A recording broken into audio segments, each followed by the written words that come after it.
Magandang araw sa aking mga manonood. Tulong pinansyal na ibigay na sa mga senior citizen.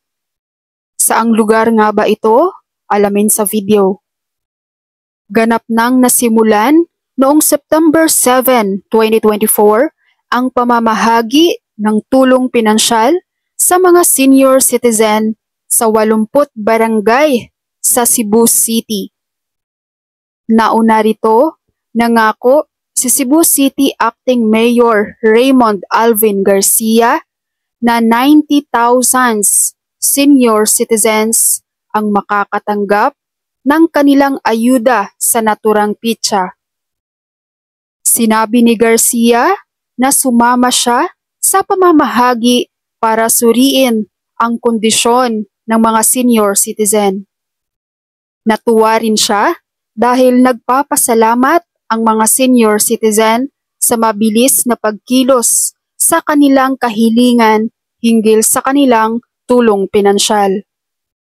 At dahil umani ito ng mga positibong komento mula sa mga senior citizen, umaasa si Garcia na mapanatili ang pamamahagi ng tulong pinansyal para sa kanila kada quarter or kada 3 buwan at maibibigay ito sa unang linggo ng buwan. Para naman sa tulong pinansyal ng mga taong may kapansanan, isasagawa ito sa susunod na linggo matapos itong ipamahagi para sa mga senior citizen. Sa kabilang banda, iimbestigahan din ni Garcia ang bahagi ng pagbibigay ng maintenance medicines dahil tumigil na ito sa pagbibigay. Nalaman din ni Garcia na matapos ihinto ng gobyerno ang pagbibigay ng maintenance medicines dahil may mga barangay na nangunguna sa pagbibigay ng maintenance medicines pero limitado lang ang naibigay nila.